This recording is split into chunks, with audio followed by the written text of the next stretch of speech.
Hello everyone, welcome back to our channel Bioverse the universe of biology. और आज हम सीखेंगे अपने बायो इन्फॉर्मेटिक्स के प्रैक्टिकल सेशन में कि किसी जीन का, किसी प्रोटीन का ब्लास्ट एनालिसिस कैसे किया जाता है। ठीक है, तो ब्लास्ट एनालिसिस करने के लिए सबसे पहले उस प्रोटीन का या उस जीन का आपके पास फास्टा सीक्वेंस अवेलेबल होना चाहिए या फिर एक्सेशन नंबर अवेलेबल होना चाहिए।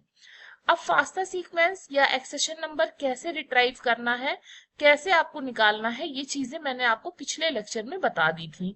तो आई होप कि आप सीखें, आपने उसे सीखा और प्रोटीन को या जीन को ढूंढने का तरीका भी एनसीबीआई की वेबसाइट में आपने सीखा। तो इस लेक्चर में हम सीधे यहां से स्टार्ट करेंगे।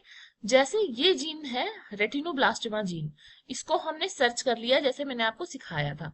अब इस तरीके का पेज इसका खुल गया है। अब हम सीधे क्या करेंगे, इसके फास्टा सीक्वेंस को जाके रिट्राइव कर लेंगे। ठीक है, जैसे आप यहाँ पे देख सकते हैं इसका फास्टा सीक्वेंस अवेलेबल है।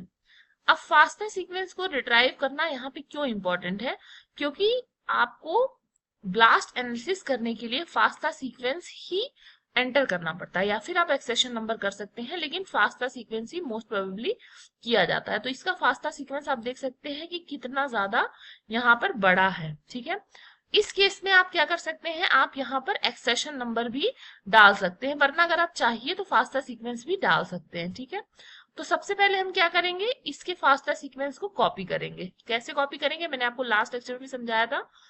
ये देखिए यहाँ पे जो ग्रेटर देन का साइज है, मुझे ये थोड़ा सा साइज बड़ा करने दीजिए तो आपको समझ में आएगा। ये देखिए, मुझे पेज अप करने दीजिए। ये देखिए, ये है ग्रेटर देन का साइज साइन। यहां से ही आपका फास्टा सीक्वेंस स्टार्ट होता है। ठीक है, तो आपको जब भी कॉपी करना है फास्टा सीक्वेंस, तो क्या करना है, इस ग्रेटर देन के साइन को लेकर कॉपी करना है। यहां से आप कॉपी करना स्टार्ट करेंगे। ये देखिए, ये पूरा सीक्वेंस आपने कॉपी करना है। ये सीक्वेंस काफी बड़ा है, आप कोई छोटे सीक्वेंस का भी प्रोटीन लेके अपने लिए ट्राई कर सकते हैं, लेकिन अभी के लिए हमें ये सीक्वेंस मिला है तो हम इसके साथ काम करेंगे। और जिस सीक्वेंस को आप एंटर करते हैं उस सीक्वेंस को क्या कहा जाता है, क्वेरी सीक्वेंस। ठीक है, और उस सीक्वेंस को हम कंपेयर करते हैं जो डेटाबेस है उस सीक्वेंस से। तो हमने इसका जो है यहाँ पर एक्सेशन नंबर कॉपी करने की कोशिश करते हुए हम लोग, और ये हमने इसको कॉपी कर लिया। ठीक है, कॉपी। अब क्या करना है, हमें खोलना है अपना एमएस वर्ड, क्योंकि ये कॉपी आप रख नहीं सकते ना, आपको यहाँ पे कहीं पे पेस्ट करनी पड़ेगी। तो आप एमएस वर्ड खोलेंगे और क्या करेंगे, ब्लैंक डॉक्यूमेंट लेंगे और यहाँ पर पेस्ट कर देंगे। ठीक है, अब आपके पास ये फास्टा सीक्वेंस जो है इसका सेव हो गया, इसको सेव कर लिया आपने।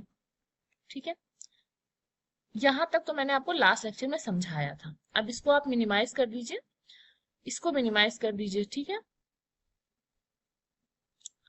नेक्स्ट क्या करना है हमें, फिर हमें जाना है ब्लास्ट वाले पेज पे। अब ये जो है ब्लास्ट का पेज है। जैसे ही आप एनसीबीआई की वेबसाइट खोलेंगे तो उसमें आपको ब्लास्ट करके ऑप्शन दिखेगा। रुकिए मैं आपको फिर से करके दिखाती हूँ। जैसे मान लीजिए आपने एक नया विंडो खोला, यहाँ पे आपने एनसीबीआई की वेबसाइट को डाला, यहाँ पर आप एनसीबीआई की वेबसाइट पे गए और आपने ओपन किया। यहाँ पर देखिए आपको ब्लास्ट का ऑप्शन दिख रहा है, तो इस पे आपको डायरेक्टली क्लिक कर देना है। जैसे आप ब्लास्ट को क्लिक करेंगे तो इस तरीके से आपके पास एक स्क्रीन ओपन होगी, जहां पर अगर आपको जीन से जीन को कंपेयर करना है तो आप न्यूक्लियोटाइड ब्लास्ट पे जाएंगे। अगर आपको प्रोटीन से प्रोटीन से प्रोटीन को कंपेयर करना है तो आप प्रोटीन ब्लास्ट पे जाएंगे। ठीक है, तो जैसे कि हमने देखा कि ये जो रेटिनोब्लास्टमा था ये जीन था, तो हम किस पे जाएंगे, हम जाएंगे न्यूक्लियोटाइड ब्लास्ट पे। तो इस पे क्लिक करना है आपको। अब देखिए, क्लिक करते ही इस तरीके का पेज खुलेगा। इस पेज पे जो जो बातें लिखी हैं उसको आप ध्यान से पढ़िए। यहाँ देखिए लिखा है enter query sequence. Query sequence वही सीक्वेंस है जो आप एंटर करेंगे। इसका मतलब जो हमने अभी फास्टा सीक्वेंस कॉपी किया है वो हमें यहाँ पे पेस्ट करना है। अब आप यहाँ पे कंट्रोल+V करके पेस्ट कर देंगे। ठीक है, लेकिन देखिए एक ध्यान देने वाली बात है, ये देखिए सीक्वेंस में गैप है, तो इस सीक्वेंस में जितने भी गैप है वो आपको जो है कम करने पड़ेंगे। मतलब आपको डिलीट, यहाँ पर देखिए यहाँ पर आपको करिए और फिर बैक स्पेस दबाइए, कोई भी गैप्स नहीं होने चाहिए इस पूरे सीक्वेंस में। जैसे कोड बनाते हैं आप कंप्यूटर में, अगर कोड में कहीं भी डिफरेंस रहेगा तो कोड वर्क नहीं करेगा जैसा उसको वर्क करना। तो सेम यहाँ पे भी है, आपको कहीं भी जो है स्पेस नहीं देना है। तो आपको जितने भी स्पेसेस दिख रहे हैं, आपको सारे स्पेसेस यहाँ पे कैंसिल करने होंगे, सारे स्पेसेस आपको खत्म करने होंगे अगर आपको अपना एक्यूरेट ब्लास्ट एनालिसिस चाहिए। तो ये सारे हम लोग हटा लेंगे, जितने भी स्पेसेस दिख रहे हैं हमें सारे को हम कवर कर लेंगे, जिससे कि कोई भी एम्प्टी स्पेसेस यहाँ पे नहीं रहने चाहिए। तो यहाँ पर मैंने इस सीक्वेंस में जितने भी एम्प्टी स्पेसेस थे उसको हटा दिया है, ठीक है। अब यहाँ पर ऑप्शन पूछ रहा है क्वेरी सब रेंज। अगर आपको एक छोटे हिस्से की ही एनालिसिस करनी है तो आप यहाँ पे रेंज लिख सकते हैं कि इतने न्यूक्लियोटाइड से इतने न्यूक्लियोटाइड तक ही आपको सिर्फ करना है, ठीक है। अब यहाँ पर देखिए जॉब टाइटल लिखा हुआ है, इसको आप एडिट करके अपना जो भी एनाल आपको कुछ भी नाम लिख सकते हैं। जैसे समझ लीजिए मैं यहाँ की डेट, मैं आज की डेट डाल देती हूँ, या फिर आपको जो भी करना है आप यहाँ पे नाम लिख सकते हैं आइडेंटिफिकेशन के लिए, जिससे आपको पता रहे कि आपने किसकी एनालिसिस की है। तो आप यहाँ पर लिख सकते हैं कि रेटिनोब्लास्टिमा, रेटिनोब्लास्टिमा जीन ब्लास्ट, ठीक है। इस नाम से ये फाइल सेव होगी आगे चल के, ठीक है। अब नीचे चलते हैं, देखते हैं और क्या इन्फॉर्मेशन इन्होंने मांगी है। इन्होंने पूछा है कि आपको ये कंपेयर किससे करना है, स्टैंडर्ड डेटाबेस से करना है या सिर्फ RRNA से करना है, ठीक है। तो हम यहाँ पे स्टैंडर्ड डेटाबेस से कंपेयर करेंगे। अब देखिए, अब आप ऑर्गेनिज्म भी डाल सकते हैं। अगर आपको यहाँ पे देखना है कि सिर्फ किसी एक स्पेसिफिक ऑर्गेनिज्म में, फॉर एग्जाम्पल अगर हमें सिर्फ यहाँ पे रेटस रेटस में देखना है, रेटस रेटस में देखना है कि कितनी होमोलॉजी है होमोसेपियंस की, जो हमारा रेटिनोब्लास्टोमा था और रेटस रेटस में ही वो जीन पाई जाती है, तो उससे कितना जो है होमोलॉजी है या फिर सिमिलैरिटी है, ठीक है। तो ये हो गया। अगर अब देखिए यहाँ पे आपने ऑर्गेनिज्म का नाम डाला है, अगर आप यहाँ पे एक्सक्लूड पे क्लिक कर देंगे तो इस ऑर्गेनिज्म को छोड़ के बाकी सारा डेटा आएगा, लेकिन हम एक्सक्लूड पे क्लिक नहीं करेंगे क्योंकि हमें रेटस रेटस से ही जानना है, क्योंकि ज्यादातर रिसर्च जो होती है वो रैट्स और माइस पे होती है, आपको पता है ये बात, ठीक है। तो यहाँ पे ये सब ऑप्शनल चीजें हैं कि अगर आपको कोई मॉडल एक्सक्लूड करना है या किसी लिमिट को लगाना है तो हमें ये सब कुछ नहीं करना है, ठीक है। हमें सीधे सिर्फ जाना है, हमने अपनी क्वेरी को जो है डाल दिया है। अब हम क्या करेंगे, यहाँ पे सीधे ब्लास्ट को क्लिक कर देंगे। अब देखिए यहाँ पर ऑप्शन है show results in the new window, तो आप इसको भी क्लिक कर सकते हैं, तो एक नया विंडो ओपन हो जाएगा। तो सीधे आप यहाँ पे क्वेरी सीक्वेंस डालने के बाद, जो कि आपका फास्टा सीक्वेंस है जीन का, आप सीधे ब्लास्ट को क्लिक कर देंगे।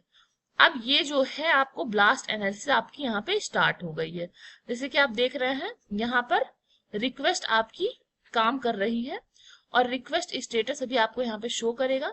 और ये देखिए, ये आपका ब्लास्ट एनालिसिस होकर आपके सामने आ चुका है। तो अब इसे कैसे समझना है कि क्या आया है, ये मैं आपको बताती हूँ। अब सबसे पहले आप देख सकते हैं यहाँ पे डिस्क्रिप्शन आपको दिया हुआ है। डिस्क्रिप्शन ऐसे खुलेगा, आपको एक एक पे आप जाके चेक कर सकते हैं, ठीक है। और डिस्टेंस ट्री यहाँ पर जो है ये बताती है, डिस्टेंस ट्री ऑफ रिजल्ट जो है वो ये बताती है कि कितने दूरी है किसमें, होमोलॉजी में, मतलब वो ऑर्गेनिज्म, जिस ऑर्गेनिज्म का आपने जीन डाला है वो कितना दूर है, कितना दूर है उस ऑर्गेनिज्म से, ठीक है। तो इस पे आपको ध्यान नहीं देना है, आपको मेनली ध्यान देना है हिट टेबल पे। जो हिट टेबल है इस पे आपको मेनली ध्यान देना है। और रिजल्ट्स को कैसे पढ़ना है ये जानने का सबसे आसान तरीका है, देखिए यहाँ पर आपको दिया हुआ है how to read this report. इस पे क्लिक करते ही आपको एक इस तरीके से PDF डाउनलोड होगा, जिसमें आपको सारी चीजें बताई गई हैं कि आपको किस तरीके से पढ़ना है, ठीक है।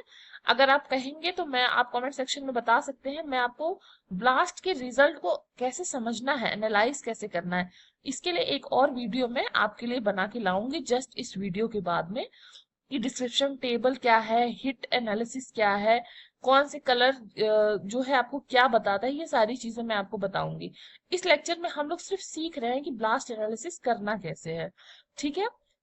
वो प्रोसेस सीख रहे हैं, और इस रिजल्ट को एनालाइज कैसे करना है ये जो है हम लोग नेक्स्ट लेक्चर में सीखेंगे। तो यहाँ पर आपका ब्लास्ट एनालिसिस हो चुका है, आपको इसको डाउनलोड कर लेना है। अब डाउनलोड कैसे करना है, देखिए यहाँ पे डाउनलोड ऑल का ऑप्शन है, तो इस पे जाइए और इस पे ये हिट टेबल का जो टेक्स्ट है इसको आपको डाउनलोड कर लेना है, ये आपके पास रहेगा, ठीक है। साथ ही साथ आप क्या कर सकते हैं, आप पूरे पेज को भी डाउनलोड कर सकते हैं, अगर आपको अपने पास रखना हो तो ग्राफिक समरी का आप स्क्रीनशॉट ले सकते हैं, ठीक है। ये सारा पेज भी आप प्रिंट करके अपने पास रख सकते हैं। इन सब चीजों का क्या मतलब है ये मैं आपको नेक्स्ट लेक्चर में पूरे एनालिसिस बताऊंगी कि रिजल्ट को कैसे देखना है। तो इस लेक्चर में हमने सिर्फ ये सीखा कि कैसे हम ब्लास्ट एनालिसिस कर सकते हैं। हमें सिंपली क्या करना है, जिस प्रोटीन का हमें ब्लास्ट एनालिसिस करना है उस प्रोटीन का हमें जाकर फास्टा सीक्वेंस जो है रिट्राइव कर लेना है।